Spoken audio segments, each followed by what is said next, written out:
आज कालांश को समस्त को स्वागत और अभिनंदन।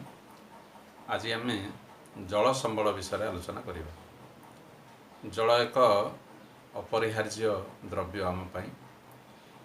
कथारे अछि जल ही जीवन, जल बिना कौन सी प्राणी बंची पारिबे नाही। यहाकू आर्थनिक दृष्टिकोण देखिले आमे जानिबा जे जल हेउछि एक नवीकरण योग्य संबल। पृथ्वी पृष्ठरे शतकड़ा 71 भाग जल एवं 29 भाग स्थल रही आम यह जाचु। एणु पृथ्वी को एक जलीय ग्रह बोली कहुए। पृथ्वी रे महासागर प्राय 3.5 बिलियन वर्ष पूर्वे जीवजगत सृष्टि होतिबार जना जाए। तेणु सही दिन ठारू जल भागरे जीव मानकर रहिथिबार अनुमान निश्चित भाव में करा जाई परिबो। समुद्र जल लुणिया होइथिबारु ताहा व्यवहार उपयोगी नुहे। पृथ्वी रे जेते जल रही ता मध्यरु मात्र 2.7 शतकड़ा हेउछि मधुर जल, जो जल आम पाई व्यवहार्य होइथाय। किंतु एही मधुर जल 2.7 शतकड़ा कौन समस्त आमे पाई थाउ ना, आमे सेतिकी पाई न थाउ। कारण से 2.7 शतकड़ा प्राय अधिकांश जलीय बाष्प रूपे बा उच्च पार्वत्यांचल बरफ रूपे बा मेरु अंचल बरफ रूप रही जाइछि। आमे केवल 1 शतकड़ा जल कूप, नलकूप एवं भूतल जल रूपे पाई। तेणु एथिरो स्पष्ट अनुमित हुए जे पृथ्वी एक जलीय ग्रह हेले मध्य पृथ्वी रे बहुत परिमाण रे जल थिले मध्य आमर व्यवहार उपयोगी जल हेउछि मात्र 1 शतकड़ा, अर्थात बहुत कम। तेणु जलर सठिक व्यवहार जदि न हुए ताहेले आमे जलाभाव बा जल संकटर सम्मुखीन हेबु। एही कारण पृथ्वी रे मधुर जलर परिमाण अति मूल्यवान अटे। पृथ्वी रे थिबा जलर मोट परिमाण सब बेले समान रही थाए, किंतु काल विशेष रे एवं स्थल विशेष रे यह उणा बा अधिक होता है। जेमिति आमे जलचक्र विषय आगु अध्ययन करिछु।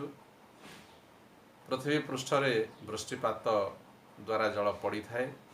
यह नदी नाल इत्यादि द्वारा प्रवाहित हो शेष समुद्र रे मिसी थाए। समुद्र पुणी बाष्पीभूत होई बाष्पीभूत जल जलीय बाष्प आकार रे महाकाश को जाई थाए। सेठारे पुणी ताहा घनीभूत होई वर्षा आकार रे पड़े।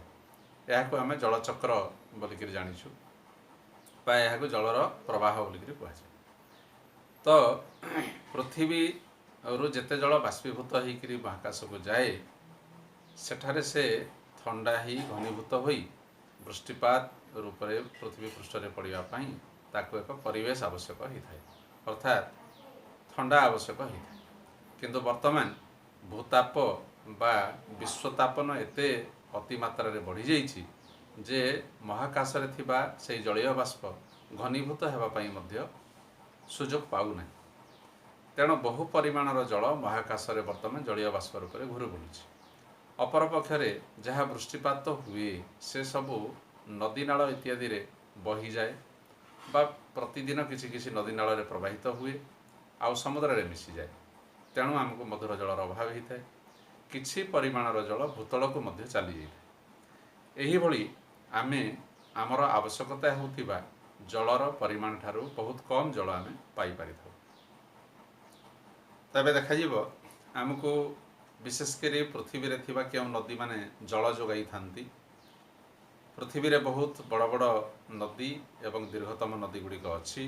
ता मध्य रे इरावती, चीन रो होयांगहो सिकियांग, ठीक सेमिति यूरोप रो ओब एनिसी लेना, आफ्रिकार टाइग्रिस यूफ्रेटिस, रूसिया भोल्गा राइन रोन एवं आफ्रिकार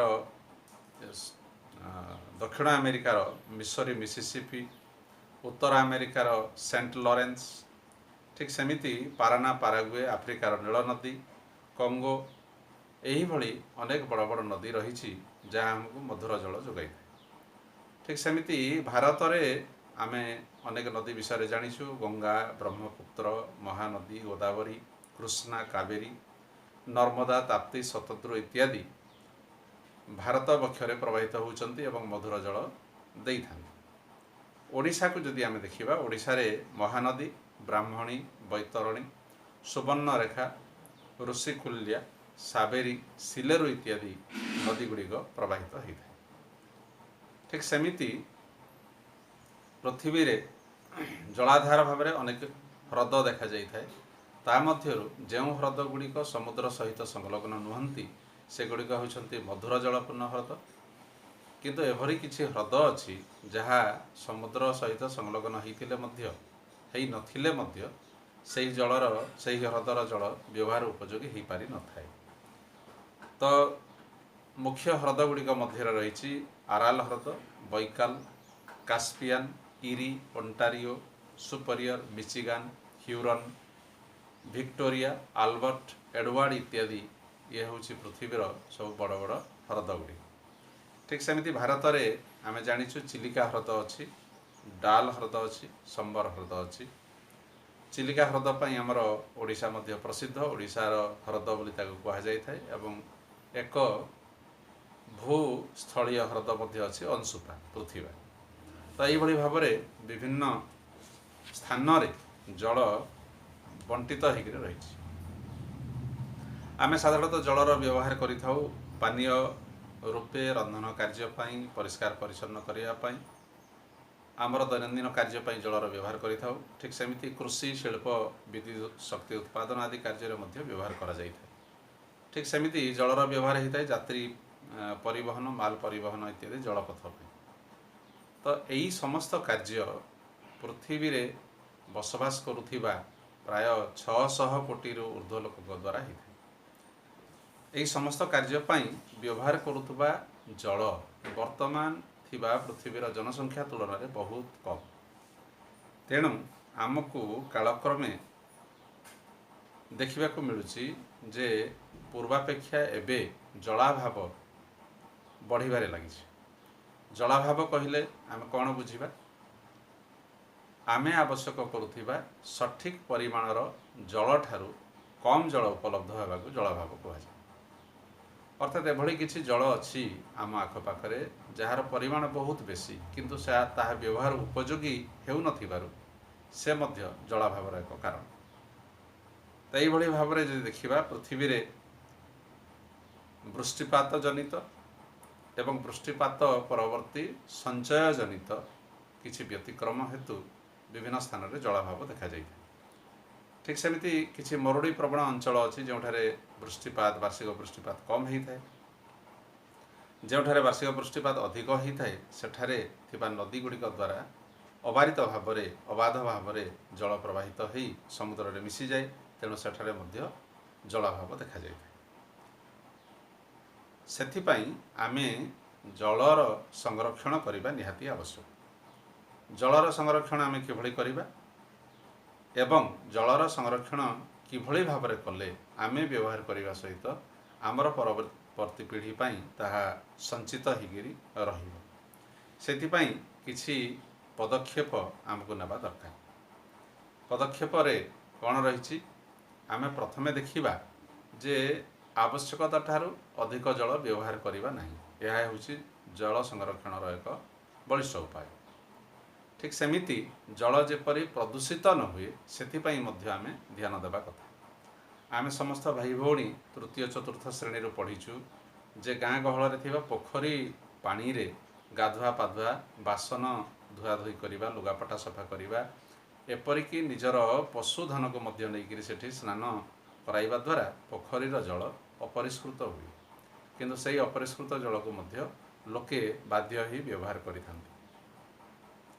ଠିକ୍ ସେମିତି ବାରମ୍ବାର ଜଳକୁ ବ୍ୟବହାର କରିବା ପାଇଁ ଉପାୟ ଚିନ୍ତା କରିବା କଥା। ଜଳକୁ ବାରମ୍ବାର କିପରି ବ୍ୟବହାର କରାଯାଇପାରିବ। ଠିକ୍ ସେମିତି କୌଣସି ବର୍ଜ୍ୟବସ୍ତୁ, ମୃତ ଶରୀର ବା ମୃତ ଜୀବ ଏଗୁଡ଼ିକ ନଦୀ, ପୋଖରୀ, ହ୍ରଦ ଇତ୍ୟାଦିରେ ଫିଙ୍ଗିବା ଉଚିତ ନୁହେଁ। ତାଦ୍ୱାରା ମଧ୍ୟ ଜଳ ପ୍ରଦୂଷିତ ହୋଇଥାଏ ଏବଂ ପ୍ରଦୂଷିତ ଜଳ ଯେତେ ପରିମାଣରେ ଥିଲେ ମଧ୍ୟ ଆମ ପାଇଁ ତାହା ଉପଯୋଗୀ ନୁହେଁ। ठीक सही भली जलर